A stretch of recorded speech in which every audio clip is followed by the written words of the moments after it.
Alright, yeah, and welcome back to some more Magic Arena, and today we're going to be taking a look at a little fun deck that I have initially thought was going to be a mana burn episode, and I built it imagining that it was going to be quite terrible, and it actually turned out to be pretty damn cool.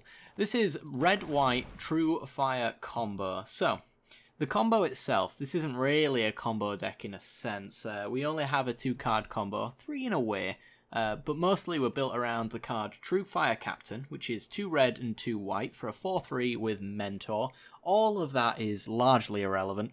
However, the ability that this card has says that whenever Truefire Captain is dealt damage, it deals that much damage to target player. So, the idea is that we use cards like Star of Extinction to deal damage to Truefire Captain.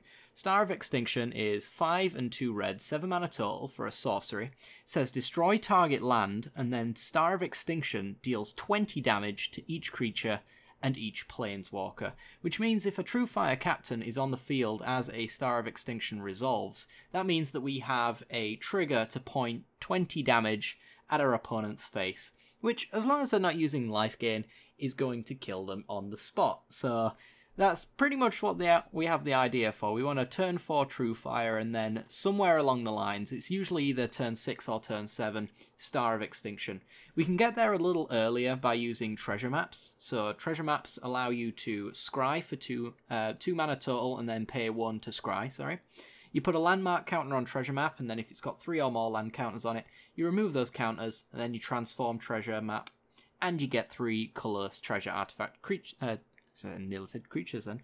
You get 2 artifact tokens that you can add mana. So you essentially ramp yourself using treasure maps, but we can also use it for the treasure cove side as well, which allows us to sacrifice a treasure and draw a card. So either ramping or using it for card draw. So the application of treasure map is usually dependent on the kind of matchup we want. If we are up against an aggro deck of some sort, we either want to be cracking treasure maps to find our pieces, Truefire or Star of Extinction, or we want to be holding that mana so that we can cast our Star of Extinction early. I think we can get this combo assembled on turn 6 for the win, so that is something that we can work towards. There is also an alternative way that we can make good use of Star of Extinction, and that is by using Firesong and Sunspeaker, which is the Dominaria Buy a Box promo. So this one's hard to come by without using wild cards, unless you've been buying 90 packs of Dominaria, then you get 2 of these. I think if you buy 45 packs, you get 1 copy as well.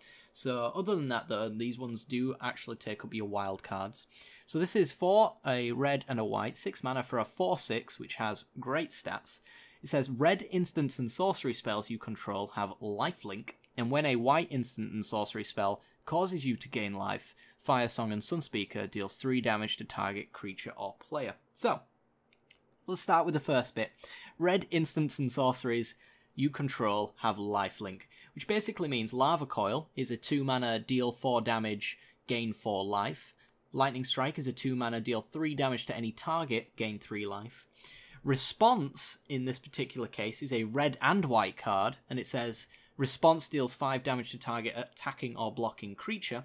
That is a 2 mana deal 5 damage, gain 5 life, and because it's a white spell that caused you to gain life, it also has deal 3 damage to any target as well on top of it. So there's a lot of synergy with this deck. That's kind of the idea I was going for. It was very painful to spend wild cards on response, but honestly it is absolutely superb in this particular list. When I was crafting these responses, that's when I thought, oh god, this is a mana burn deck, because mana burn, as many of you have watched it before, is usually a deck that is not so amazing that has consumed a hell of a lot of wild cards in the process.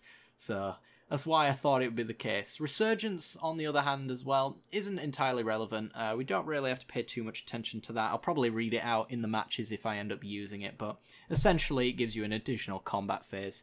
Running a fair few creatures, though, we're probably not going to be running enough for it to be relevant, but you never know. We do run 1 copy of Lyra, who is mostly uncontested in the air for the most part, so you never know.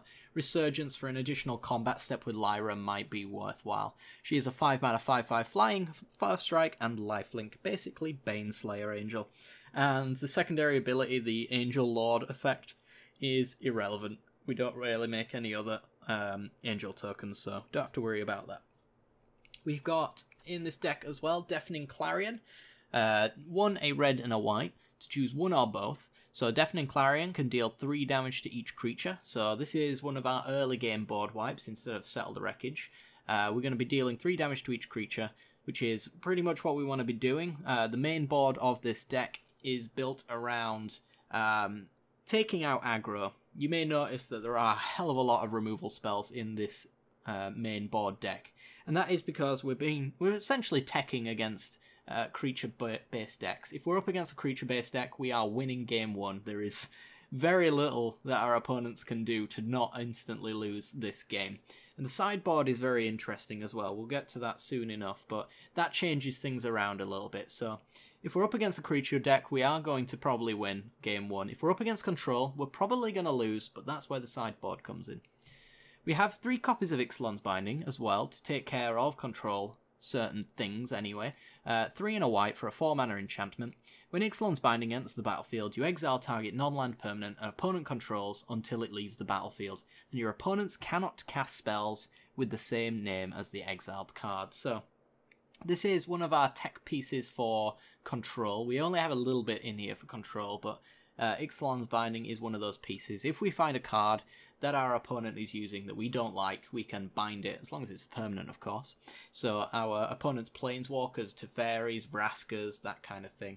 And our opponent can no longer cast them in their hand, which creates dead cards. So if there is a piece of our opponent's deck that is either, in the case of control, you know, a small amount of their deck, because control likes to take control and then use a small amount of win conditions to take over the game and finish it off. So in a blue-white variant, that would be Teferi. In Golgari, it's usually the Vraskas. You do want to be careful with your Ixalan's Bindings as well to make sure that the 6-mana Vraska isn't hitting Ixalan's Binding, because of course that will immediately free it up. So choosing your bindings carefully is quite important.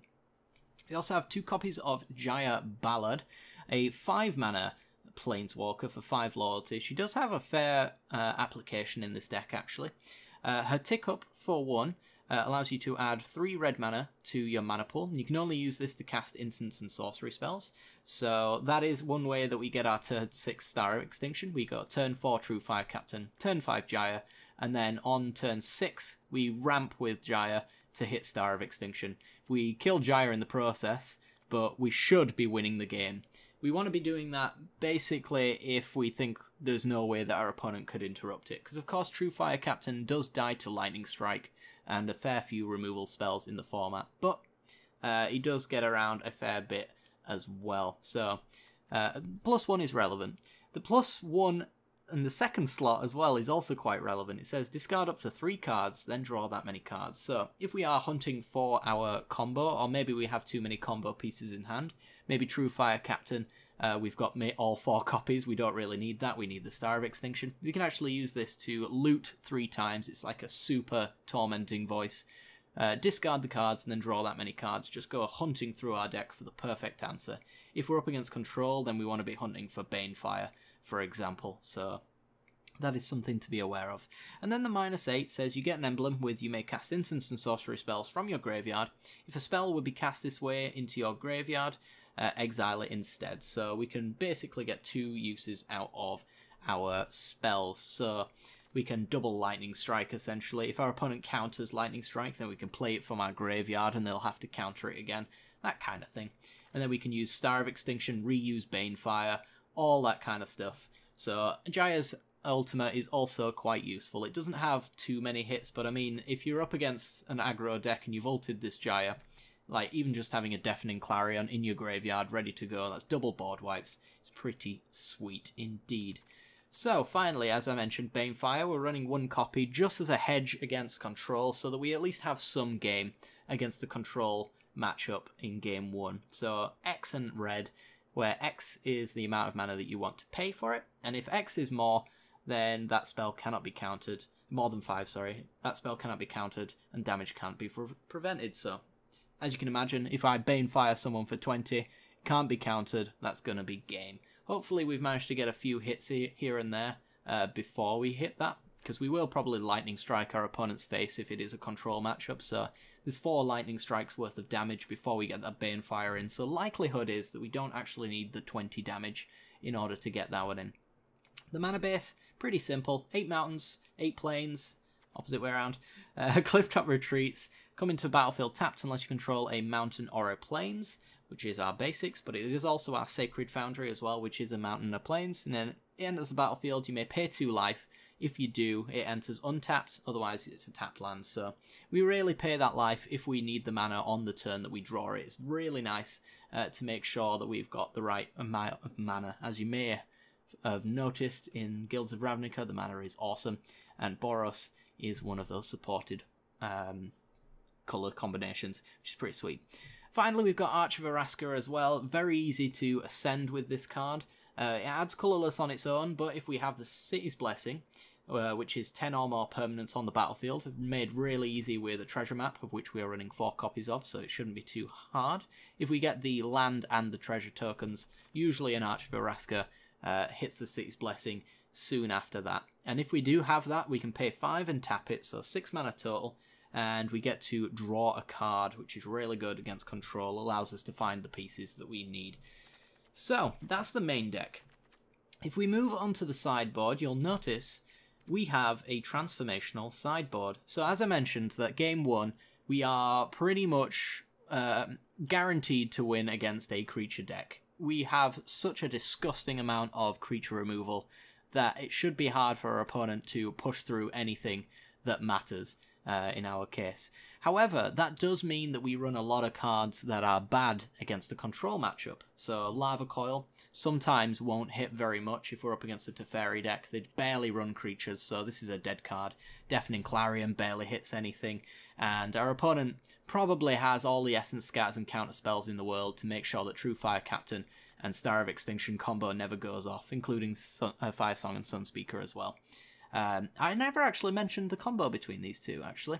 So Firesong and Sunspeaker with Star of Extinction is hilarious. So if you've got this on the battlefield, and you have a Star of Extinction on the battlefield, red instants and sorceries have lifelink, which means Star of Extinction has lifelink, which means for every single creature and planeswalker on the board, when Star of Extinction resolves, which includes Firesong, we gain 20 life. I've managed to star my opponent when they've got a board in play and managed to go up to about 116 life just by wiping Firesong and Sunspeaker and a few creatures off the board with a Star of Extinction. So that life gain alone can often enable you to find the time to really get to your win conditions. So if we're like 116 life, we've got all the time in the world to just make our land drops one at a time to Banefire them. So it's a really fun little combo there as well. But yes, onto the sideboard. We are running a transformational sideboard, and what that basically means is in games 2 and 3, maybe in 3 anyway, depends on how we feel about our opponent's sideboard changes of their own. We're going to be changing our deck out entirely, which means we're cutting the Truefire Captain, the Firesong Sunspeaker combo. We're going to be taking these out because our opponent likely is going to bring in all of their Essence Scatters, all of their creature removal and stuff like that. What we'll do instead is we'll turn into a burn deck. So we then add 2 Banefires to the list, so 3 Banefires in our deck in total versus control. We basically just ramp up until we find one of these. Our opponent can do nothing about it because it can't be countered. Same goes for Inescapable Blaze as well. 6 mana, instant speed. This spell cannot be countered and it deals 6 damage to any target, which kills most Planeswalkers as well. Most Planeswalkers baseline at around 5 loyalty, so a tick up to 6 allows us to, in response, Inescapable Blaze and kill it. Most of the time, though, we probably want to be pointing this at our opponent's face as well, because that's 18 of their 20 life just on these 3 blazes alone, which means we just need a Lightning Strike or a cheap Banefire to close out the game. So lots and lots of uncounterable burn damage, and lots of burn damage that's not entirely worth killing, countering, should I say.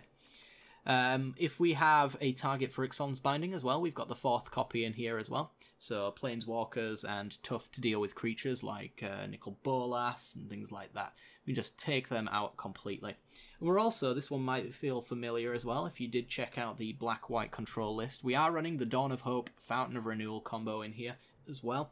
because we found out how brutal this actually can be versus a control deck. So similar to the way that Search for Azcanta performs in a control mirror, if the control player gets theirs down on turn 2 and flips it sooner, the person with the Search for Azcanta is usually going to win because of the card advantage that it actually gives to the player who has it. The same thing actually applies to Dawn of Hope in the same situation. If we have Fountain of Renewal, we're gaining 1 life every upkeep for just 1 mana, which is really good against aggro. We'd probably side this in versus an aggro deck and go down something a little slower. Maybe like Firesong and Sunspeaker, honestly. It doesn't really matter. Banefire's probably not good against an aggro deck, so we might just bring these in on their baseline, but most of the time we want to bring them in with Dawn of Hope, because we're gaining 1 life every single upkeep, and Dawn of Hope is a 2-mana enchantment that says whenever you gain life, you may pay 2. If you do, draw a card, which means as soon as turn 3, we're drawing 2 extra cards per turn, which allows us to go and dig for our inescapable blazes, allows us to go grab our Banefires and our land drops to make sure these Banefires are powerful enough and just absolutely destroy our opponent. It is a win condition on its own as well, because as I mentioned in games 3, they're probably going to realize that we don't have any creatures in our deck anymore, because that's the idea. We're going to take all of our creatures out of our deck, and then probably 2 or more cards as well on top of that maybe aren't good. And we're going to bring in all of this burn, which means they have all their creature removal brought in. So their creature removal is only going to hit 1/1 soldier creature tokens as far as Dawn of Hope is concerned. So a Vraska's Contempt on a 1/1 soldier that we can just remake again for 4 mana is really backbreaking for our opponent. And then in games 3, they're kind of torn between removing all of their creature removal. If they do that, then they have no answers to our token generators, and we just stomp them over that way. And if they keep them in, most of the time, their removal's just going to be dead in their hand as well. So the idea with a transformational sideboard is to really trick our opponent into putting bad cards into their deck, or keeping bad cards that were already in their deck, keeping those into the deck when they are no longer useful. So all the essence scatters, all of the removal for creatures is completely dead games 2 and 3, unless we choose to bring it back in game 3 once our opponent has removed it all. So we're going for the bamboozle. I always love the bamboozle. Finally, because Golgari is a thing and graveyards are now relevant, we're running 2 copies of Silent Gravestone. It says cards in graveyards can't be the target of spells or abilities. That part of it's not entirely relevant. We do have situations with like Eldest Reborn where they might target the graveyard on chapter 3, but for the most part we're keeping it in here for the 4 mana exile all cards from all graveyards. Our graveyard's not relevant, so it doesn't really matter if we are hitting that. You could also run, instead of Silent Gravestone, the Sentinel Totem as well. It's not an entirely terrible idea to do that. It says when it enters the battlefield you scry 1, and then you can tap it to exile all cards from all graveyards. So it's a cheaper version of Silent Gravestone's 4 mana tap ability. But for me, personally, I feel like the first ability is perfectly fine, and honestly tapping out 4 mana to exile cards and get a redraw on Silent Gravestone isn't going to be too bad either, because they're not going to be interacting with their gravestone in the early game, in their graveyard, sorry, in the early game. So it buys us that time to tap out and exile graveyards in response and things like that. So that's essentially the deck. We're going to go on to the matches as well. So before you do that, be sure to like and subscribe if you like the deck as well. Be sure to share it around. Let people who you think might enjoy this deck see this list for themselves. Maybe tweak it yourself if you find some pieces might be more relevant. I'm debating whether or not a 4th response is actually quite good. It is a rare wild card though, so I'm not entirely sure if I want to spend it on that. But response has honestly been stupidly powerful in conjunction with Firesong and Sunspeaker, in addition to being a powerful card. There is also a budget replacement for response as well. It's Gideon's Reproach. If we go to Gideon's, 4 damage to target attacking or blocking creature. The only difference between this and this is because it deals 5 damage, which is obviously quite relevant over the 4. 4 will hit most stuff, but also in addition to that, response is also a red card as well, which means it has lifelink for Firesong and Sunspeaker. So there is the synergy there that I felt was worth investing a rare wildcard into, but maybe you don't. Maybe you want to go for the Reproach. I think there's another damage spell like this as well that you could maybe use, but it's not in red, so the same thing really applies there. Anyway, guys, hope you enjoy the deck. I hope you enjoy the matches. If you want to check out those matches, there is a link at the end of this video on the end screen, but also a link down in the description below as well as the deck list. So I hope you enjoy, and I'll see you all next time. Bye-bye.